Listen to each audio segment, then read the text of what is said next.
Բայց ես հարգելի գործընկերներ, Նոյան Տապանի մամուլի սրահի հյուրերն են տարածաշրջանային հարցերով վերլուծաբան Սարգիս Հասպանյանը եւ պատմաբան Գևորգ Յազիջյանը։ Այսօր խոսելու ենք 3 թեմաների մասին։ Առաջինը Պողոսի պատրիարքի տեղապահի ընտրությունների արդյունքներին կանրադառնա։ Պարոն Հասպանյան, դուք նշում եք, որ Աթեշյանը թուրքերի միջոցով փորձում է խաղեր տալ եւ այդ կապակցությամբ մեղադրում եք Մայրաթորին, որ միջև օրս դեռ լռում է։ Խնդրում եմ այս մեկնաբանությունը ձեր հիմնավորել եւ ընդհանրապես ներկայացնել այն իրավիճակը, որ այսօր գոյություն ունի։ Բարի, ողջույն։ Ուրեմն այո, Աթեշյանը արդեն շատ խայդարակված վիճակով, որ բարդություն գրեց դեղաբահի ընտրություններում 15 մարտ 2017, միայն կարողացավ 34 հոգևորականներեն 11-ի ուրեմն քվեն ստանալ, իսկ 23 քվեով Կարեկին Սրբազան-Բեկչյանը Գերմանիա հայոց առաջնորդ ընտրվեց ճախճախիչ հաղթանագեր դա իրոք եւ Բոսայության արժանապատիվ գեցվածքը դրսևորվեց հոգևորականների տեսքով, որը իրոք ցնծության մեջ էր համայնքին բանարել, որ Կարեկին Սրբազանը իրոք շատ սիրելի եւ հարգելի է Բոսայերի կողմից։ Թուրքերի խաղը, այո, թուրքերի խաղի փաստարկը այսօր ես բերել եմ, սա այն քրությունն է, որ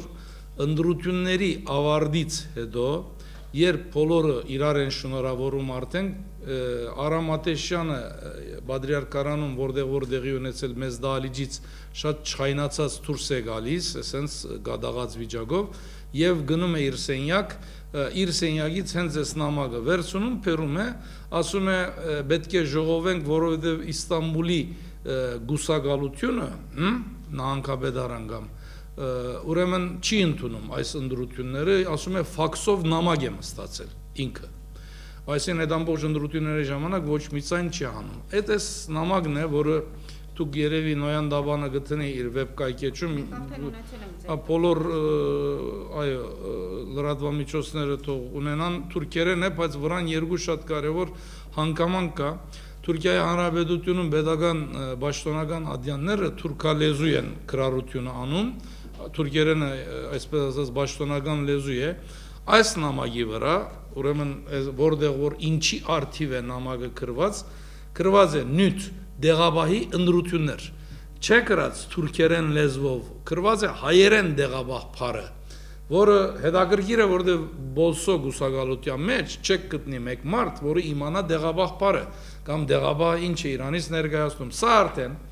փաստն է, որ Արամ Աթեշյանի հետ փող համաձայնեցված է գրի առնվել այս նամակը ու արդեն ամբողջ Բորիսի քիդի համայնք գադաղած վիճակով եւ արդեն ժողովից հետո հայտնի եղավ։ Ուրեմն երբ որ ընտրությունները ավարտելուց հետո Պատրիարքարանում սկսում են երկրորդ ժողովին Արամ Աթեշյանը հայտարարում է, որ մինչև թուրքական պաշտոնական ադյանները, ուրեմն ինձ չասեն հրաժարվի, ես այս պաշտոնը շարունակում եմ։ Ուզում ասի փոխանորդը բնականաբար իրավունք չունի, որովհետև մեր եկեղեցու ամբողջ ուրեմն գարկավիճակով դեղաբահը միակ գլուխն է եկեղեցուն, ժամանակավոր պատրիարքի ուրեմն լիազորություններով օժտված միակ անձնավորությունը, հենց նա էր պատճառը, որ այսպես կոչված փետրվարյան այդ ամբողջ բաները իրադարձությունները դեղ ունեցան ու գիտեք, որ Մայրաթորը կանչեց, հոգևորականներին, բոլսո միապաններին երեքն ալ այստեղ էին եւ հենց այս թեմայով էր կաթողիկոսը զայրացած ասում, որ ինչպես կարելի է փոխանորդ լինի, եթե դեղաբահի խնդիր ենք լուծելու եւ այլն, ինչեւ է։ Հիմա սա նաեւ Մայրաթորին շատ անհարմար վիճակի մեջ է գցում։ Այս նշանակում է, եթե թուրքերով է պայմանավորված այս ամբողջը, ուրեմն Կարեկին կաթողիկոսը եղած չեղած մեկ հաշիվ, հասկանում եք, Մայրաթոր, այդ ամբողջ եղելությունները, մեկ շաբաթյա ժողովները, համաձայնությունը, որ ձեռք էր բերվել Արամ Աթեշյանը եւս համաձայնություններ տվել, որ այո,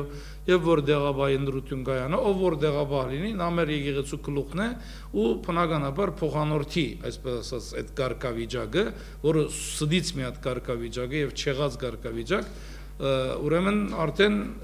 առոչինչ կհամարվի։ Հիմա մեր պատմության մեջ չի գա փոխանորդի կարգավիճակ, բոլսո Պատրիարքարանի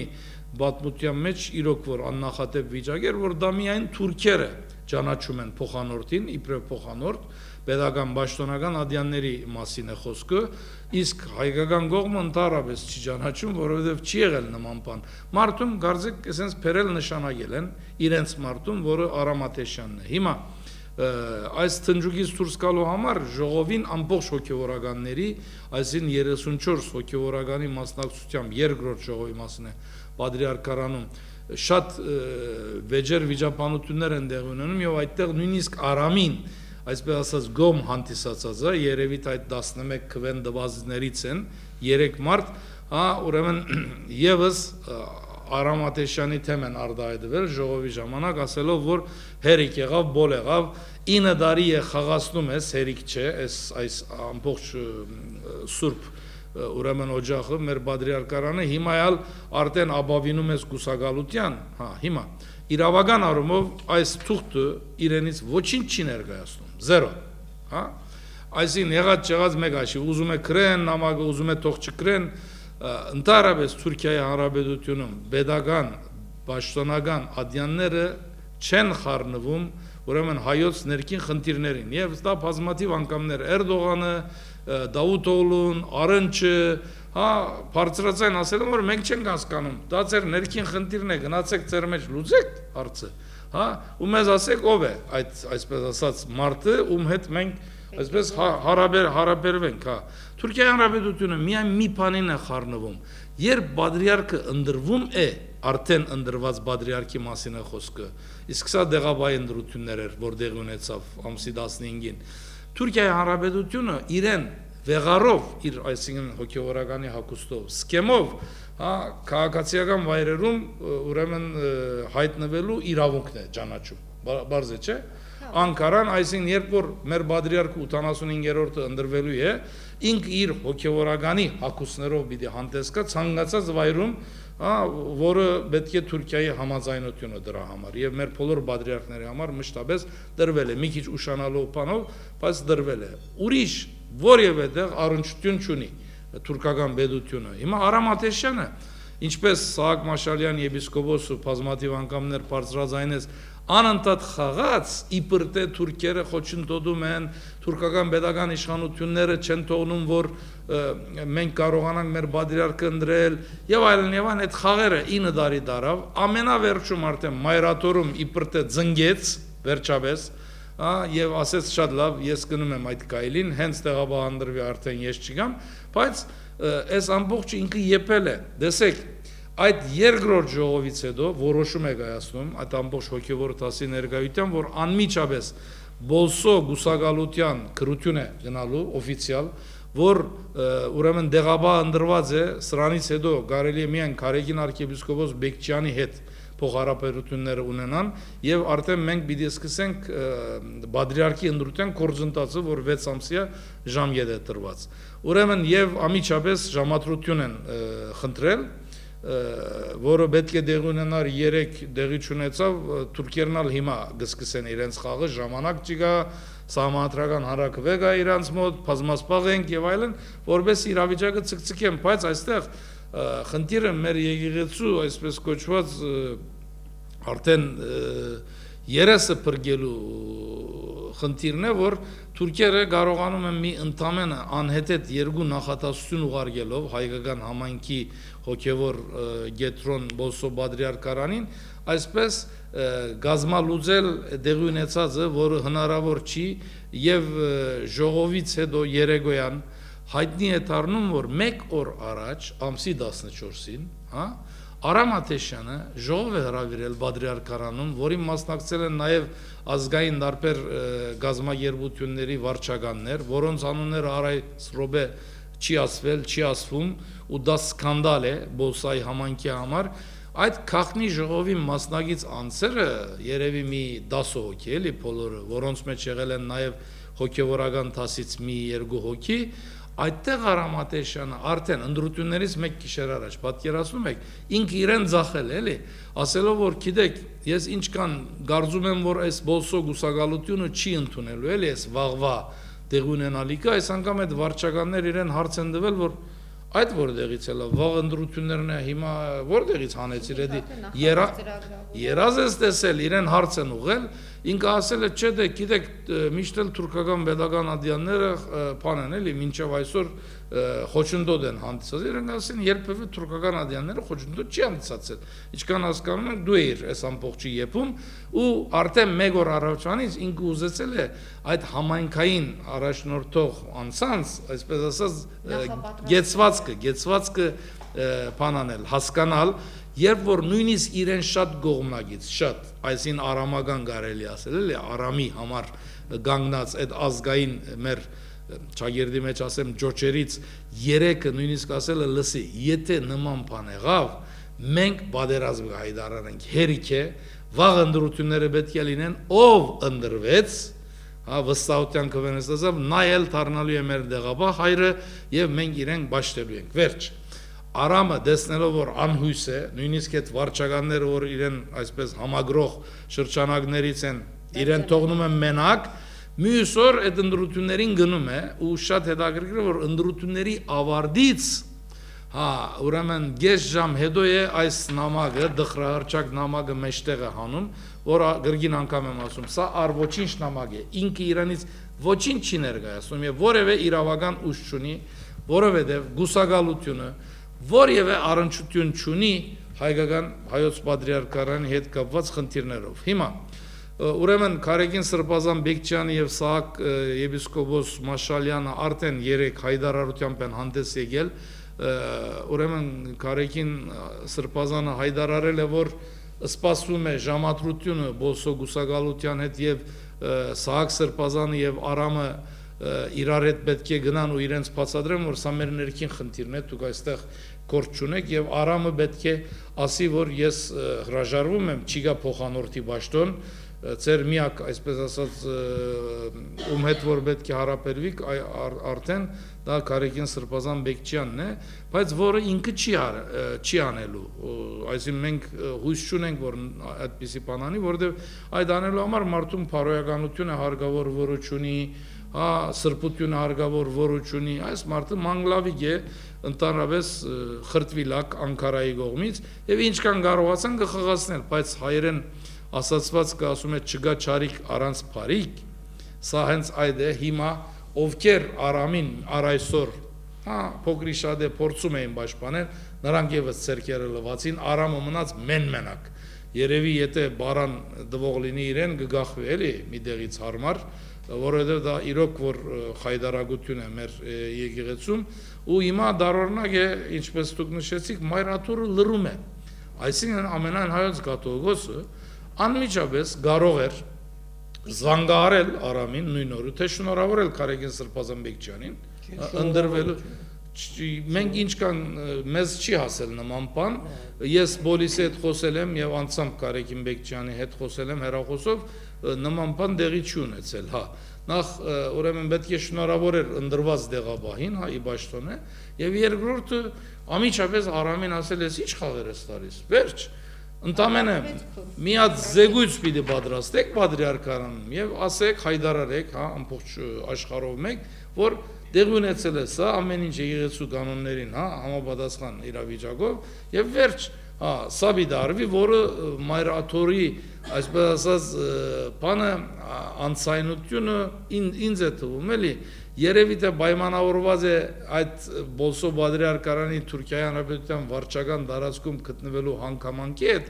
երևի ասում են ներ համայնքային խնդիրին մենք չխառնվենք չէ որ մայրաթորը նաև գտնվում է Հայաստանի Հանրապետության վարչական տարածքում վաղը մյուս օր կասեն Հայաստանը ներկորձում է միջամտում է եւ այլն ես ենթադրում եմ որ նման բան կա մտավախություն բայց դա բոլորովին կապ չունի ինչպես կաթոլիկ աշխարհի քահանայապետը նստում է Վատիկանում, չէ՞, բայց ամբողջ աշխարհի կաթոլիկ աշխարհի քահանայապետն է,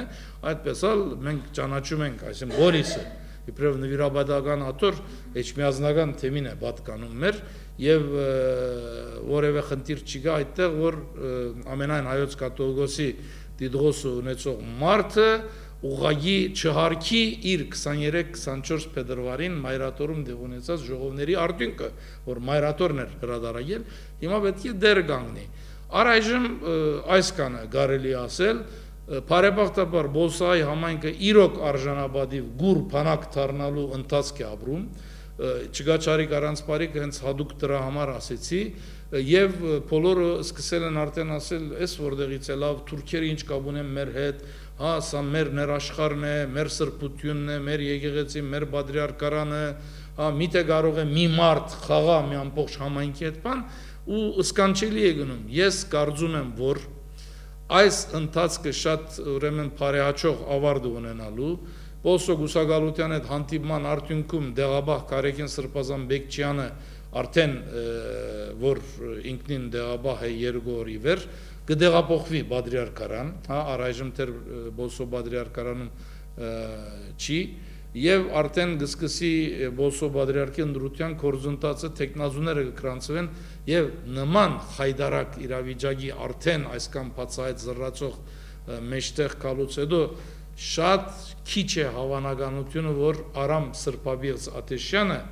իր տեխնազությունը առաջադրի, այսպես ասած, բադրիարքական ընդրություններին, որովհետև եթե ինքը չկարողացավ իր ցերքի դակ եղած այդ ամբողջ հոգևոր տասի, հա,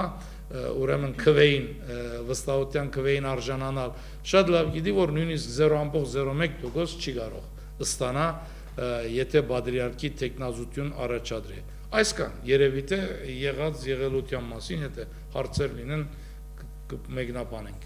Աստորեն պետք է սպասենք արդեն հնարավոր հետագա զարգացումներին, կտեսնենք ինչ է այնտեղ կատարվում։ Որը օրերի, եթե ոչ ժամերի խնդիրն է, այո։ Պարոն Յազջյան, դուք ունեք ասելիք արդեն մայրաթորի հետ կապված։ Այո, այստեղ Մայրաթորը կանոնադրություն չունի, ճիշտ եմ, որ հայ եկեղեցին ունի այսօրվա դրությամբ 4 նվիրապետական աթոռներ,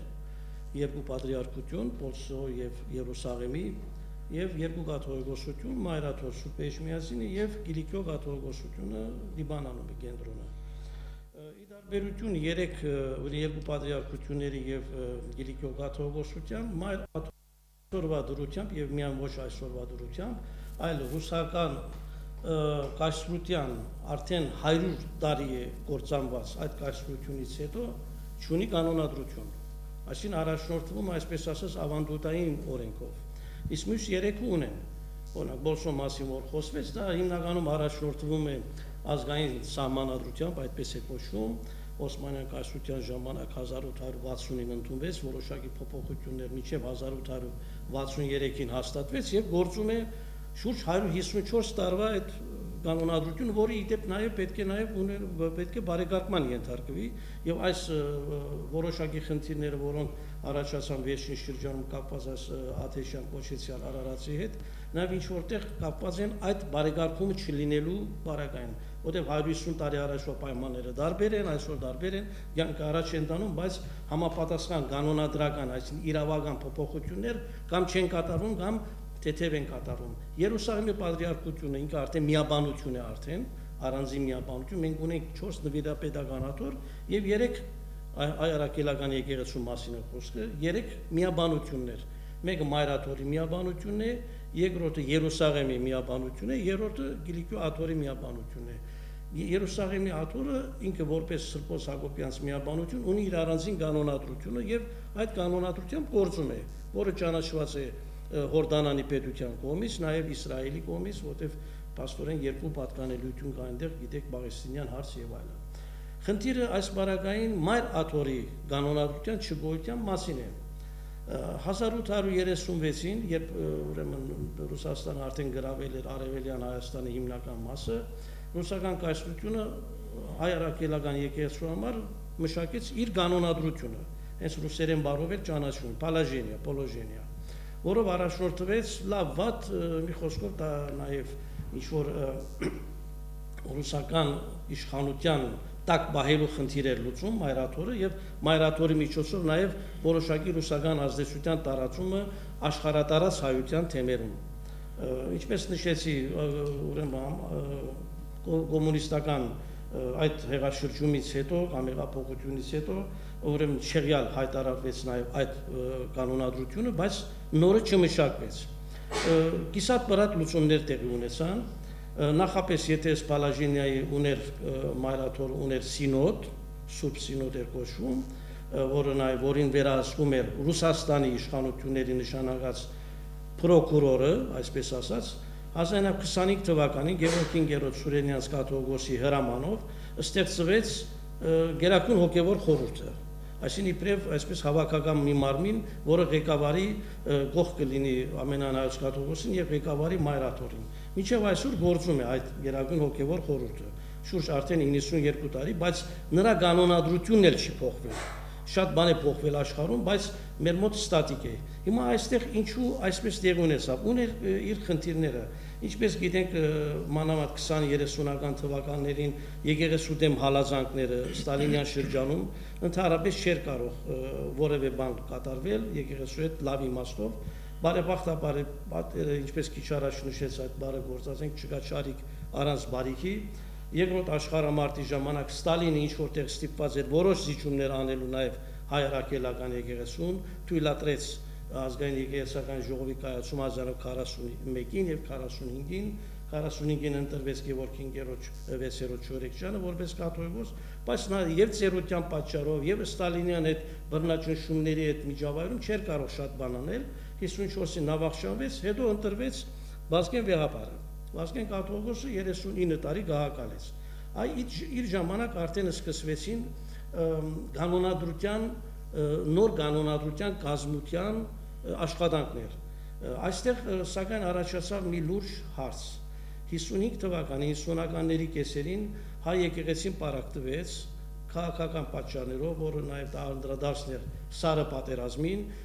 լարված հարաբերություններ ավելին չասելու համար ստեղծվեցին Մայրաթորի եւ Գիլիկիո կաթողիկոսության միջև, Զարե կաթողիկոսի ընտրությունը չճանաչեց, Վազգեն Վեհապարը եւ այլն, մինչեւ 60-ականների սկիզբը, 63 թվականի հոկտեմբերին Երուսաղեմում երկու վեհապարներ այն ժամանակ արդեն Խորեն Առաջին Բարոյան եւ Վազգեն Վեհապարը համբուրվեցին, ողջագուրվեցին Երուսաղեմում, որից հետո աշխուժացան այդ աշխատանքները։ Վազգեն Վեհապարը ցանկացավ, որ կանոնադրությունը լինի համա եկեղեցական, այսինքն հայ եկեղեցին ունենան մեկ կանոնադրություն, որը ճանաչեն 4 նվիրապետական աթոռները։ Այստեղ արդեն սկսվեց առևտուրը, դաշնակցությունը իր ազդեցությունը բանեցնելով Գիլիկիո կաթողիկոսության մեջ ձգձգեց եւ հասանք մինչեւ սովետական միության վերջը, որի ավարտից մի քանի տարի հետո 94-ին վախճանվեց Վազգեն Վեհապարը, դրանից հետո Գարեգին Առաջին Սարգսյանը նայել հիվանդ եւ այլն չկարողացավ նախաձեռնել, բայց ինձ զարմացնում է հետեւյալ հարցը. Գարեգին երկրորդ կաթողիկոսը արդեն 17.5 տարի գահակալում է։ Միթե անհնար էր այս 17.5 տարվա ընթացքում լուրջ կանոնադրություն չներկայացնել մեզ արդեն վերջացած վիճակով։ Ինչպես կարելի է ձգձգել։ Զգում եմ, որ այս ձգձգման վիճակը ձեռնտու է Մայրաթորին, ավելի շուտ նրա գահակալին։ Երբ արդեն կանոնադրություն չկա, նա ստանում է, այսպես ասած, իրավականորեն իր մեկնաբանում է այնպես, ինչպես իրեն դուր է գալիս, ում իր համար անցանկալի անց է կարգազուրկ է անում, փիլոնազուրկ է անում, պատժում է առանց որևէ հակակշռի։ Երկրորդ ուրիշ բան կա այստեղ, կանոնադրության մի խախտում կա։ Եթե մեր ամենան հայոց կաթողիկոսը եւ նաեւ Գիլիկիո կաթողիկոսը ընտրվում են ազգային եկեղեցական ժողովներով, բնականաբար եւ դրամաբանությամբ, եթե ընտրողը ունի իրավունք ընտրելու որևէ մեկին, նաեւ պետք է ունենա իրավունք հետ կանչելու նրան։ Այդպես է նաեւ ոնց որ նախագահների, հանրապետության, նույնիսկ ազգային ժողովի պատգամավորների եւ այլն։ Թեկուզ տեսական մաս եմ ասում, տեսական, բայց գոնե գրված է լինում իրավական փաստաթղթում հետ կանչման մեխանիզմ է լինում։ Այս դեպքում չկա կաթողիկոսների դեպքում, այսինքն նրանք անհակակշիռ կարող են անել որևէ մեկ բան, բայց օրինակ մյուս կողմից տեսնում ես, երբ այնտեղ որ պետք է միջամտի, օրինակ այս դեպքում Բոլսո կաթողիկոսը բادرիարքական այս խայտարակ վիճակի տեսնում եք լրություն է պահպանում։ Սա գալիս է նրանից, որ նախ առաջին այսօրվա ամենահայոց կաթողիկոսը հեղինակություն առհասարակ չունի, մեր մոտ չունի Հայաստանում, Սփյուռքում առավել եւս չունի, թե դա կերծիք են տարածում, որ իբրև թե ունի եւ այլն, դա պարզ երևում է։ Այսպիսի բան օրինակի համար Բոլսի հետ կատարվածը չէր կարող պատահել Վազգեն Վեհապարի ժամանակ։ Թեև թուրքական իշխանությունները 60 թվականին, երբ վախճանվեց Բոլսո պատրիարքը, Գարեգին arczepiskopos Խաչատուրյանը, փորձեցին իրենց մարդը խցկել, էլի պատրիարքարանում, սակայն շնորհիվ Վազգեն Վեհապարի բինտ կեցվածքի եւ ընտրվեց շնորհ arczepiskopos Գալուստյանը, որպես տարիներին ավելի շատ բաներ արվում կա։ Այո, եւ նաեւ այս դեպքում նաեւ փաստաթղթերը ցույց են տալիս, ես այդ փաստաթղթերի մի մասը տեսել եմ, Վազգեն Վեհապարը ուներ նաեւ սովետական իշխանության նեցուկ ուներ, բացի պետականորեն։ Հիմա տեսնում ենք, որ այստեղ ոչ մենակ մայրաթորը մի գոմ է քաշվել, հիմա ձայն չի հանում։ Մի փոքր բաներ արեց փետրվարի վերջին եւ այլն հրավիրեց եւ այլն։ Ուր է Հայաստանի պետությունը կարող է իրեն չի հետաքրքրում։ Ուրեմն այստեղ ցույց է տալիս, որ Հայաստանի Հանրապետությունը ընդհանրապես շահագրգռված չի սպյուրքի իր հայրենակիցներով։ Թե ինչ է կատարվում այնտեղ։ Ուր է դուք լսել եք, ասենք թե վարշապետի մագարտակով, սպյուրքի նախարարուհու մագարտակով կամ չգիտեմ մեկ այլ մեկի մագարտակով որևէ մեկ լուրջ խոսք Իստանբուլում այս օրերին տեղ ունեցող այս տակնուվրայությունների վերաբերյալ։ Ոչ, բացապես մայրաթորն է կոչանում ու իրար հետ համաձայն եք, իրար հետ եւ այլն։ Ուր է կշիռը, այստեղ ուրեմն նախ պետք է նաև կանոնադրության հարցը դիտարկել մեր հայ առաքելական եկեղեցու ընդհանուր բարեկարգման ծիրի մեջ, դա պետք է լինի առանցքային, բայց մենակ կանոնադրությամբ չի լինում։ Մենք տեսնում ենք, որ նաև խախտվում է նույնիսկ եկեղեցական ընդունված կանոնը, յուրաքանչյուր եկեղեցական, երբ դառնում է արդեն հոգևորական կոչման է, ուրեմն այսին հրաժարում է աշխարհիկ, ինքը երթում է տալիս Աստծու եւ ժողովրդի առաջ, որ ինքը պիտի կատարի 3 պայման՝ ժուժկալություն, հավատարմություն եւ աղքատություն։ Պիտի լինի աղքատ, ժուժկալ եւ հավատարիմ մեծավորներին։ Լավագույն դեպքում հավատարմություն մեծավորին է կա, առավելագույնը։ Մեծ մասամբ չասելու համար, իհարկե լավ, ուր է ժուժկալությունը։ Ուր է աղքատությունը հատկապես, երբ մենք տեսնում ենք, որ բենտլիներով են ման գալիս, երբ որ ունեն նույն Արամ Աթեշյան կոչեցյալը, երբ որ հայտարարում է, որ այո, ես $600,000 արժողությամբ տուն ունեմ, ինչ կա այստեղ։ Եթե լինի կանոնադրությունը, ապա այդ ամեն ինչից հնարավոր է զերծ պահել հոգևորականներին։ Այլապես պետք է գարկազուր կանել։ Այսինքն կամ եթե հոգևորական ես, խնդրեմ, քեզ որևէ մեկը չի ստիպում հոգևորական դառնալ, բայց եթե դու երթում ես տալիս, երթում, շեշտում եմ, եւ մենակ մարդկանց առաջ չի, դու Աստծո առաջ ես երթում տալիս, երթվում ես, ուրեմն լավ, գարհաս ենթադրենք, մարդկանց խափում եք, ասենք ժուժկալ պիտի լինեմ եւ այլն, մի քանի կին եք ունենում, նույնիսկ ոմանք մանգապից են, նույնիսկ արվամոլներ կան եւ այլն, գիտենք, դա մի կողմ թողնենք։ Լավ, այդ հարստության դեպքում ավտոների, բնակարանների եւ այլն դուք Աստծուն եք խափում, կարելի է Աստծուն խափել։ Ես հարց եմ տալիս, ուր մնացած բարոյականություն ուրեմն, ծեր քարոզած, այսպես ասած, քրիստոնեական արժեքները, դատարկ խոսակցություններ են։ Եվ այսօր չէ, նայեցեք, այստեղ ուրեմն ես ցույց տամ երկու գիրք, բարեկարգություն Հայաստանյաց եկեղեցվո եւ թափանցիկություն ու հաշվետվությունը Հայաստանյաց եկեղեցիեններս։ Երկուսի եղինակը Ոսկա Մխիթարյանն է, նախկին վարդապետ Կիլիկիո միաբանության անդամ եղած։ Այստեղ հարցեր է արձակվում, այս ինչ թեմաների մասին, որ ես խոսում եմ, եւ շատ ճիշտ հարցեր է արձակվում։ 2013 թվականին Լոս Անջելեսում դպված գրքեր են։ Ոչ մեկ արձագանք, ոչ մեկ նվիրապետական աթորից այս գրքը, որ ասեն սխալ է, ճիշտ է, այս մասն է ճիշտը, այստեղ է ճիշտը, ոչ մեկ արձագանք։ Ոնց որ սա չի վերաբերում Հայաստանյաց առաքելական եկեղեցուն, որի իշխանները եւ կաթողիկոսները ցայն զպտուն չեն անում նման բանջների դեմ։ Այսինքն նախկին վարդապետ եւ նաեւ ժողովուրդ ներառյալ այս բանին ես եւ Սարգիս եւ ուրիշներ հարց ենք բարձրացնում, ուր է մեր կանոնադրությունը, ինչ է այս վերջում այս զորբայության, անիշխանականության վերջը, ուր է թափանցիկությունը, ուր է հաշվետվությունը։ Մենք օրինակ գումարներ ենք դրամադրում, այսքան միաբաններ կան, Մայրաթորում, Կիլիկիո աթորում եւ այլնում, չէ՞։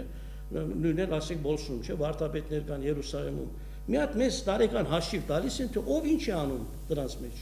Ինչ գիտ տպեց, քանի պատարակ արեց, որ թեմերում ծառայեց, ինչ արեց, ոչ մեկ։ Մենք պարտավոր ենք գումարը տալ, ոնց որ իշխանություններին ենք տալիս, բայց իրավունք չունենք պահանջելու, որ մեր գումարները ուր են գնում։ Սա ինչ է կոչվում, սա կոչվում է կոռուպցիա։ Ինչ պետք է անել։ Լավ, եթե կարելի է ես հավելեմ մի բան, Գևորգը մի քիչ թող անկստանա մինչև առարգայական երկու բան էլի։ Իրոք որ այժմ ամենան հայոց կաթողիկոս Կարեկին II-ին շատ ձեռնդու է կանոնադրության չլինելը եւ որովհետեւ չի գա ցանկությունը, դրա համար չի գա կանոնադրությունը։ Հիմա Եթե լինի ցանկություն, այդ կանոնադրություն գոչվածը, հա, 2-3 իրավաբանական, այսպես ասած, ցավագերում, երևի մեկ շաբաթվա, ուրեմն ժամանակահատվածում գլուծվեր եւ դառնակ է, որ այս մարտ ամսվա 6-ից մինչև 10-ը մայր աթորում տեղի ունեցավ Քերակույն հոգևոր խորհրդի, հա, հենց նիստերը, ժողովը, ու այդտեղ հենց այս կանոնադրության հարցն էր քննարկում, հերթական անգամ ասենց անցկացվեց այդ ժամանակահատվածը ոչ մի լուրջ բանի չբերելով եւ այս մի անգամ ալ հետաձգվեց հունիս ամսվա, հա, առաջիկա հունիսին իբր թե կանոնադրության հարցերը պիտի տեղի ունենան արդեն վերջնական տեսքով, ես այդ կանալ հույս չունեմ, ինչու ուրեմն Վազգեն վեապարի ժամանակ արդեն կանոնադրության հարցերը վերջին տարիներին 90-ական թվականներ խորհրդային միության փլուզմանը հետևող անմիջական շրջանում նախաշավիղ անունով հա մի աշխատանք կատարվեց, որը հիմայալ ընդունված այդ արդիվ է գարկավորում եղած չեղած եկեղեցում Վազգեն վեապարի երջանկայիշատակ օրոք դեղ ունեցած է, երբ Քարեկին առաջին ամենանայոց կաթողիկոս Քեսապցին հա ուրեմն կհագալեց արդեն ինքը շատ աշխույժ ամիջապես նախաձեռնեց կանոնադրության հարցի լուծումը, որտեղ լինելով նախկինում Կիլիկիայի կաթողիկոս, այժմ ամենայն հայոց կաթողիկոս երկու այսպես ասած սուրբ աթոռների բեդ լինելու անգամ շատ լավ հասկանում էր, որ պիտի այս հարցը լուծվի եւ երանթով լծեց կորձի մեր եպիսկոպոսաստասին, ես առնվազն 4 հատ մեր հայոց ուրեմն եկեղեցու 4 եպիսկոպոս եպիսկոպոսած տասի պատկանող 3 եպիսկոպոս, 1 արքեպիսկոպոս, ուրեմն առաջադրանքն եմ գարտացել, ընթերցել կանոնադրությամբ, որոնք ըսկանչելի էին, ըսկանչելի, որևէ խնդիր չկար, բայց ինչպես Քևորգ ասեց, այդ մարդուն վադարող լինելը, հա, քաղցկեղ հիվանդությամբ անբուժելի դարաբելը եւ իրոք չկարողացավ շատ կարճ մնաց կաթողիկոս, ավաղ պիտի երկար լիներ կյանքը, բայց նա հեռացավ կյանքից եւ նրան հաջորդող, այսպես ասած,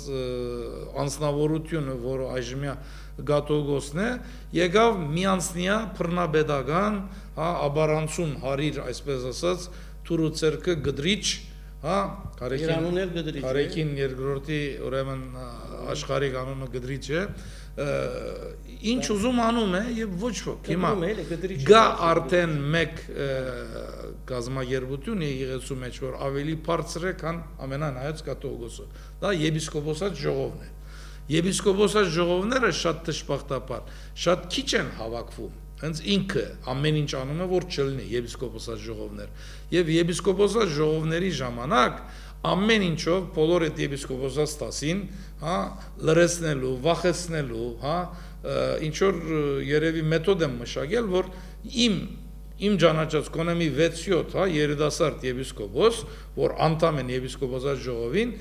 թրսում նստած ժամանակ էսենց ինչ ասես քեզ հետ քննարկում են, ժողով են մտնում լրություն, ցայն բարբարո անաբադի, դուրս են գալիս այդ նույն մարդուն ասում ես, էսենց բաներ էր ասում, ինչ եղավ, յա կաթողիկոս ասեց էդի օրագարկային հարց չի, հետո պիտի անդրադառնանք, իսկ այդ հետոն ալ ոչ թե մի քանի ամիս, այլ մի քանի տարի է տևում, եւ Կարեկին երկրորդը իր նախորդին երջանկայիշատակ Կարեկին առաջին քեսապցու բանը աշխատանքները իր ժամանակահատվածում արած եպիսկոպոսած բանին, նույնիսկ հիմա եթե խնդրեք իրան, որ ինչ եղավ, այդքան դղաներ այդ աշխատանք կատարեցին, որտեղ են այդ թուղթերը ձեզի չեն դրամատի, բայց նրանք սկանչելի աշխատանք են արել, հա, իբրև պրեամբյուլ կոնե կարելի էր ընդունել։ Հիմա ժուժգալության մասին ավելի առաջ ալ այստեղ բան եմ արել, Բոլիսում մենք ունեցել ենք պատրիարքներ, Կարեկին arczepiskopos Խաչատուրյանը եւ նաեւ շնորհք arczepiskopos Քալուստյանը իրենց ժուժգալությամբ, հա, իրենց բանով ժողովրդի ամենամեծ սեր եւ հարգանքին են արժանացել։ Այդ մարդիկ ոչինչ չեն ունեցել այս աշխարհում, ոչ մի սեփականություն, զերո սեփականություն, հա, որևէ բան։ Մարդիկ քրեթե ես շնորհք պատրիարքի ժամանակը շատ լավ գիտեմ, քրեթե կարելի ասել լեժանկայի վրա են քնում, հա, Փացովի։ Այս Արամ Սրբաբեգ Ատեշյանի էլ Հոլանդայում դուներ, Ամերիկայի Միացյալ Նահանգներ, Մոսկվայի գետրոնում, հա, աբարանքներ, այստեղ Հայաստանում, Էջմիածնում, Աբովյան քաղաքում, հա, դատչաներ, շատ թանկանոց, Իստանբուլի ամենահարկի երկու թաղամասում շատ մեծ դներ, հա ուրեմն իր ամբողջ Քերտաստանը լենոբոլ վիճակով է ապրում, բիզնեսներ, հա եւ մարդը շատ բացայտ ասում է լավ եմ անում, չի ամանչում դրանից, միայն դա իր այսպես ասած այս կեսվածքը հերիք էր իրեն գարկալույց անելու համար, վերջ,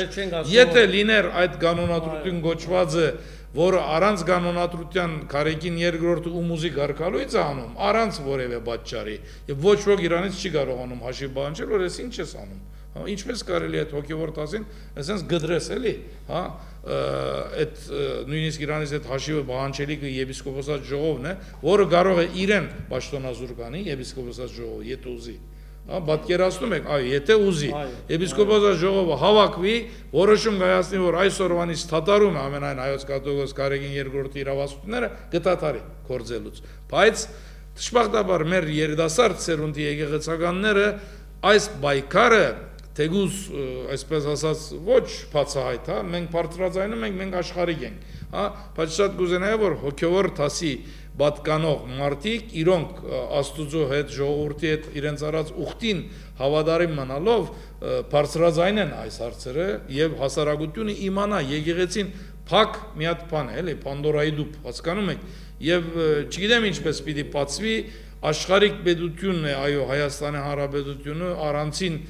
ուրեմն հատված է եկեղեցին, բայց ինչի հիմա կանոնադրություն չունենալը ո՞րն է այ մարդ, հա, որ ճաշտում է գործում իմ համար անհասկանալի այդ իրավական լուծումը նաև մեր կառավարությունը պետք է պահանջի, ասի որ ձեզ այսքան ժամի ենք տնում, մինչև օրինակի համար եմ ասում, հունիսենալ ուզում եք քերակույն հոգևոր խորհուրդ, մինչև սեպտեմբեր, ինչպես գիտենք սեպտեմբերը մեկին երեխաները դպրոց են գնալու, ձեզի ժամի ենք տալիս, մինչև սեպտեմբեր պիտի կանոնադրությունը ներկայացնեք եւ կառավարության հավանության պետք է քրանցվի այդ կանոնադրությունը իբրև իրավական փաստաթուղթ եւ դրանից հետո փոխհարաբերությունները, ներքին, արտաքին, լիազորությունները ըստ դրան են լինելու։ Հիմա մեր յուրաքանչյուր եկեղեցի, հայաստանյաց արաքելական եկեղեցին աշխարհասփյուր են, գիտեք, չէ՞։ Այսինքն մենք Չիլիում ունենք եկեղեցի, Արգենտինայում, Վանկուվերում եւ այլն։ Հիմա ոնց կարելի է այդ յուրաքանչյուր եկեղեցի չունենալով կարգավիճակ իրենց գտնված երկրի pedagogan ադյանների հետ փոխհարաբերվեն, ինչի իման վրա, չգիտեն, բարձի տողի վիճակ ու ափսոս որ այսպես է։ Այստեղ լրացում կատարեմ, երկու լրացում կատարեմ։ Առաջինը նախ ցանկության մասին արտահայտվեց եւ ճիշտ է, պարոն Ասպանյանը, նայեք, ուրեմն Կիրիկո Աթոռը աստանտական վիճակում, երբ արդեն սցից դուրս եկավ եւ դարձավ գաղթական, արդեն 20-րդ դարում հասցրել է 3 անգամ վերամշակել իր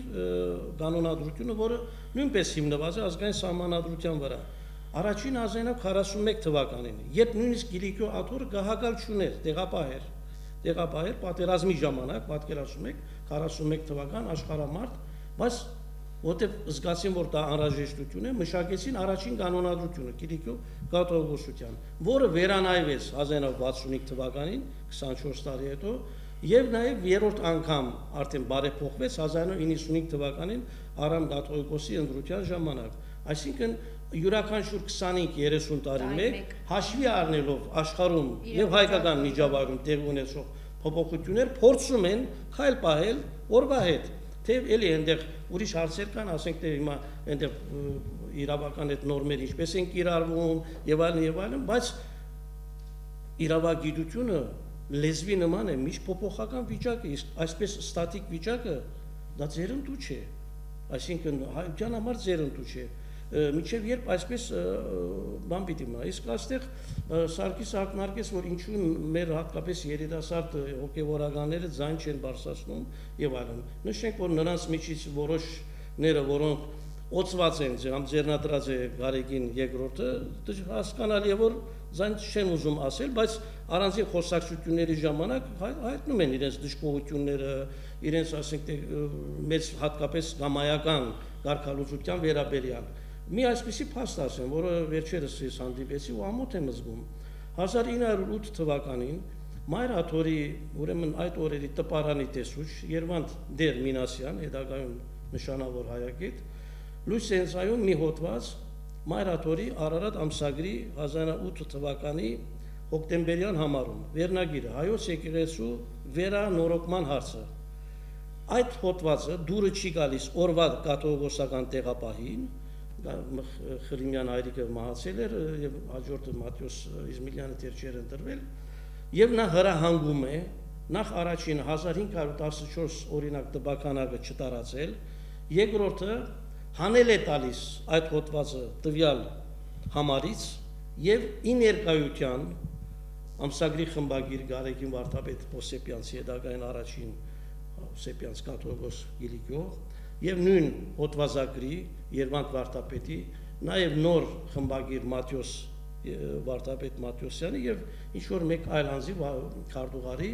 դպարանի այրել է տալիս։ Պատկերացնում եք, ուրեմն ինչ է նշանակում, սա նաեւ կաթողիկոսական տեղապահ է, որևէ մեկ իրեն չի ասում, լավ, հասկանալի դուք տեղապահի հիմնական, նույնն էլ պատրիարքական տեղապահի եւ հիմնական եւ չէ միակ բարտականությունը նոր պատրիարքի կամ նոր կաթողիկոսի ընդրության կազմակերպումն է։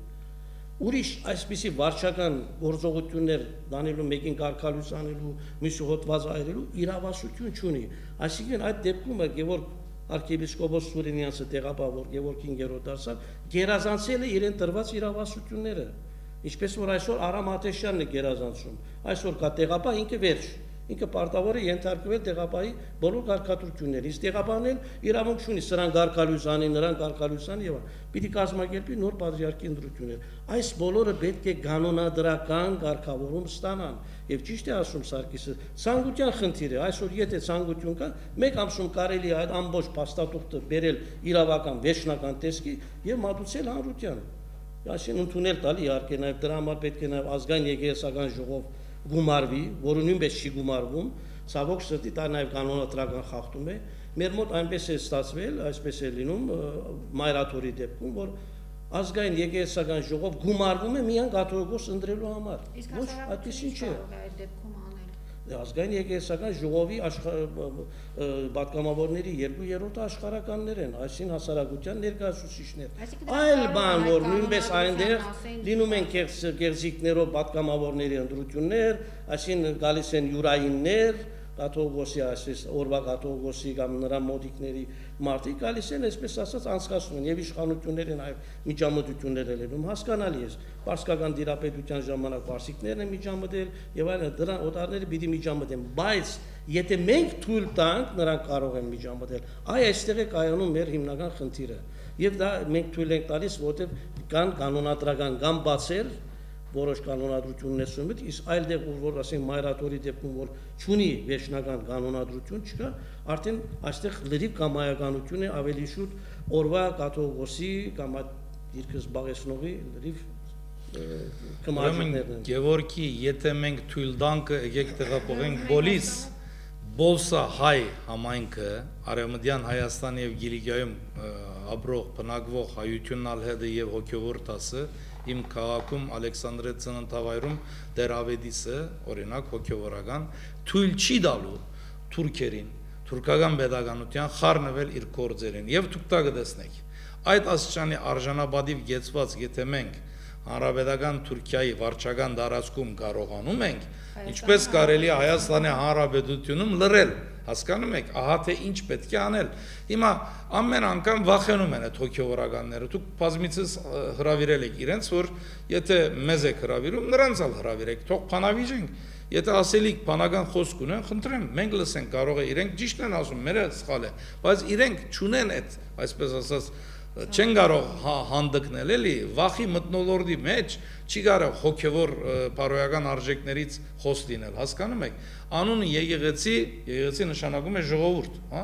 ժողովուրդն է ի վերջո ամեն ինչը հա եւ իրենք ժողովրդին ծառաներն են ընդամենը հոգևոր ծառայություն մատուցող անձինք բայց դժբախտաբար նյութականացված մի աշխարհում ենք ապրում եւ սա իրոք որ Հայաստանի Հանրապետությունում եւս այդպես է, բայց Հայաստանում եւս մենք ունենք առաջնորդներ հսկանչելի կորձանող հոգևոր տասին պատկանող մարդիկ, որ իրոք ժողովրդի սերո հարկանքն են վայելում, չէ, դա ամեն մարդ գիտի ով է, այս երկրում փոքր պետություն ենք, փոքր երկիր ենք, նույնն աշխարհում ենք մեր բոլոր եկեղեցում, աշխարհիկները եկեղեցում Բիդի բան անեն, օրինակի համար քերակույն հոգևոր խորհրդում նստած է մի մարդ, որ աշխարհի ամենահարուստ հայերից մեկն է, Ռուբեն Վարդանյան։ չէ՞։ Այս մարդը նաև այս Դիլիջանում դպրոց է կառուցում, չգիտեմ, ասում է Ավրորա մրցանակ պիտի փաշխենք, չէ՞, մարդասիրական այդ բանով, հա, եթե ուրեմն ինքը ունի այդ ամբողջ բաները, միթե ինքը չի կարողանում հասկանալ Գերագույն հոգևոր խորհրդի լիիրավ անդամ աշխարհիկ, նստել ես 5 օր շարունակ, հա, եկեղեցում, չես կարողանում ասել ինչ է այս հարցը որ չի լուծվում, հա, ումից էր գախված որ սա մինչև հիմա ցկցկվել է, ինչու ցայն չի բարձրացնում։ Հիմա քանի Ռուբեն Վարդանյանի անունը դվինք, մենք երևի բաց թողեցինք 3 մեր գործրած, բոլորիս գործրած հաց փերողին Արթուր Սարգսյան հայորդուն ըսկանչելի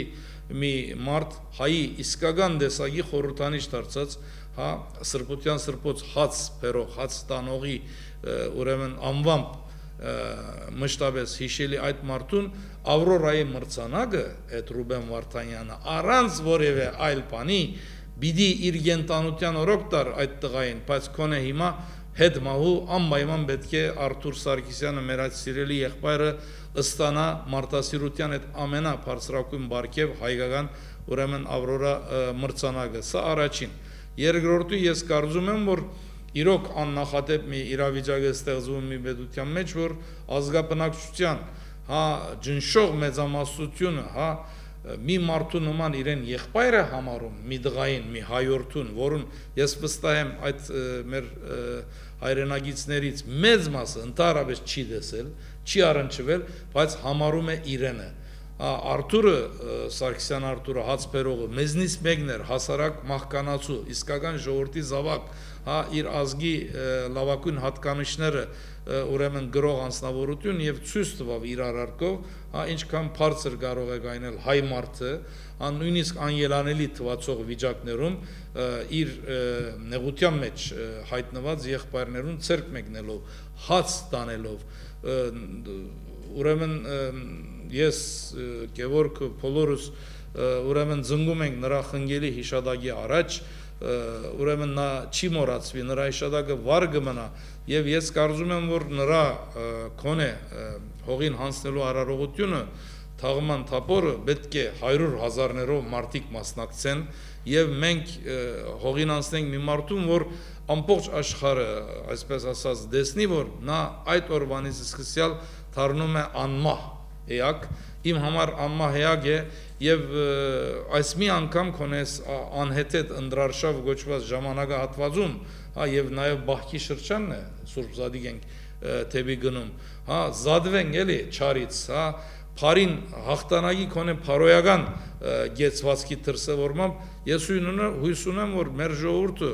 սկանչելի որակներ ունեցող ժողովուրդն է եւ միշտ նեղորերուն հայտ է եկել այդ ամբողջ իր Փարի գեցվածքը չարին թեմ ու ես համացանցում մի փոքրիկ նախադասություն էի բանարել մեր սիրելի Արթուր Մեշչյանի երկից վերցրելու ահա եւ վերջ իրոք վերջի եկավ եւ մենք քոնե հիմա պիտի ցույց տանք որ հայը բելի արչեւ չի ծնգել մենք բելերին պիտի ծնգենք հա ու նրանք պիտի բարդվեն մեզնից ինչպես բոլիսում ցույց տվավ որ չարը բարդվում է Փարին է հաղթում Քարեգին Սրբազան Բեկչյանը Փարու ուրեմն ներկայացուցիչն է որը հաղթեց չարին Արամ Աթեշյանին եւ դա ամբողջ աշխարհը գիտի եւ իրոք որ ժողովուրդը ցնծության մեջ հայկական թաղամասերում չեք պատկերացնի ինչ մեծ ուրախություն է ապրում մեր համայնքը վախվորած վախեցած թուրքերի մեջ 24 ժամյա բայց ինչպիսի արժանապատիվ գեցվածք ազգային դրսևորում իր առաջնորդի դեղաբահ հանդրած մարդու հանդեպ հույս ունեմ որ մեր երկրում եւս կգան այդ բարի օրերը եւ այս իմ համար ճնդրություն որակված այդ ապրիլ 2-յան նույնիսկ այդ խայդարակ մեր սուքի օրը Կարորիա պատերազմի խորհրդանիշ դարձած օրը ընդրություններով անցկացնել փորձողներին ապտակ գլինի Արթուր Սարգսյանի թաղման արարողությունը Եթե ավելացնելու այլևս բան չկա, պարոն Հոսպանյան, շնորհակալություն ենք հայտնում ձեզ մեզ հյուրին գալելու համար եւ հետեւելով զարգացումներին, ընթացքներին, հարկ լինելու դեպքում եւս մեկ անգամ կհանդիպենք, ձեր ասելիքը դուք հանրությանը կներկայացնեք Եվ հուսանք, որ ձեր ասացի պես այսօրվանից հետո այդ հայցբերողի հիշատակը գուցե ինչ-որտեղ սթափեցնի հակառակ կողմի։ Շատ շնորհակալ ենք ձեզ մեզ հյուրընկալելու